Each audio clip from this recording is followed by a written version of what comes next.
இன்றைக்கு பாஸ்கா காலத்தின் 6ஆம் வாரம் மே மாதம் வியாழக்கிழமை 29ஆம் தேதி.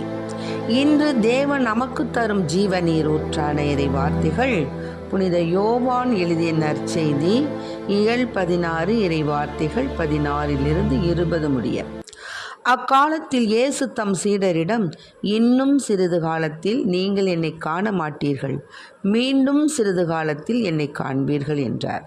அப்போது அவருடைய சீடருள் சிலர், இன்னும் சிறிது காலத்தில் நீங்கள் என்னை காண மாட்டீர்கள், மீண்டும் சிறிது காலத்தில் என்னை காண்பீர்கள் என்றும், நான் தந்தையிடம் செல்கிறேன் என்றும் சொல்லுவதன் பொருள் என்ன என்று தங்களிடையே பேசிக்கொண்டனர்.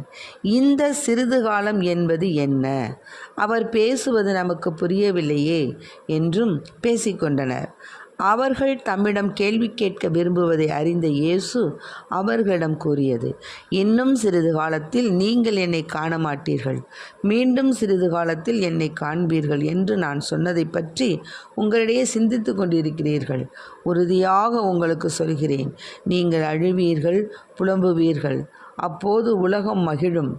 நீங்கள் துயருறுவீர்கள், ஆனால் உங்கள் துயரம் மகிழ்ச்சியாக மாறும். ஆண்டவரின் அருள்வாக்கு. கிறிஸ்துவே மக்கு புகழ். நிலையில்லா உலகு, நிஜமில்லா உறவு, நிலையானதொன்றும் இங்கில்லை. நேற்றும் இன்றும் என்றும் மாறாத தெய்வம், நீ மட்டும் போதும் எப்போதும். நீ மட்டும் போதும், நீ மட்டும் போதும், நீ மட்டும் போதும் எப்போதும். ஆம், நம் தேவன் மட்டும் நமக்கு போதும். ஏனெனில் இன்னும் சிறிது காலம் என்னும் சொல்லாடல் 7 முறை கையாளப்பட்டு நம் கவனத்தை ஈர்க்கிறது. சிறிது காலத்தில் என்னை காண்பீர்கள், மீண்டும் சிறிது காலத்தில் என்னை காண மாட்டீர்கள், மீண்டும் சிறிது காலத்தில் என்னை காண்பீர்கள் என்கிறார் இயேசு. இதனுடைய பொருள் என்ன? அதாவது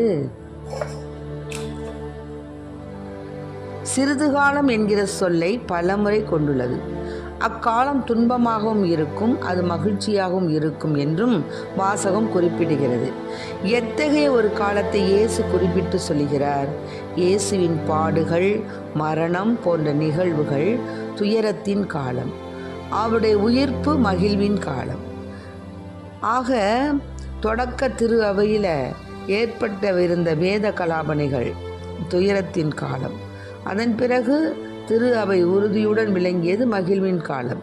இவ்வாறு இயேசுவை பின்பற்றுவோர் சிறிது காலம் துன்பத்திலும் சிறிது காலம் மகிழ்ச்சியிலும் மாறி மாறி அனுபவிக்க வேண்டிய வாழ்வின் நிலையை பெற்றுள்ளனர் என்று இந்த வாசகத்தில் குறிப்பிட்டுள்ளது. நிறைவாழ்வின்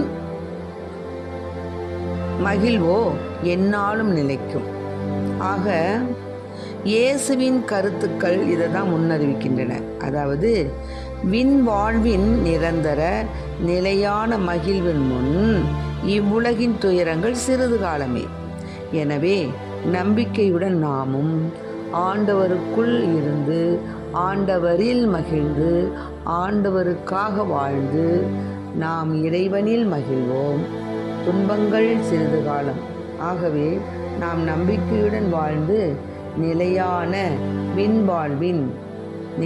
நிலைவாழ்வின் தெய்வமான இறைவா, நாங்கள் வாழும் சிறிது காலத்தில் உம்முடைய திருவுளத்தை நிறைவேற்றி உம்மை நாங்கள் அறிந்து உம்மில் வாழ எங்களுக்கு வரம் தாரும் என்று இறைவனை மன்றாடுவோம். ஆமென்.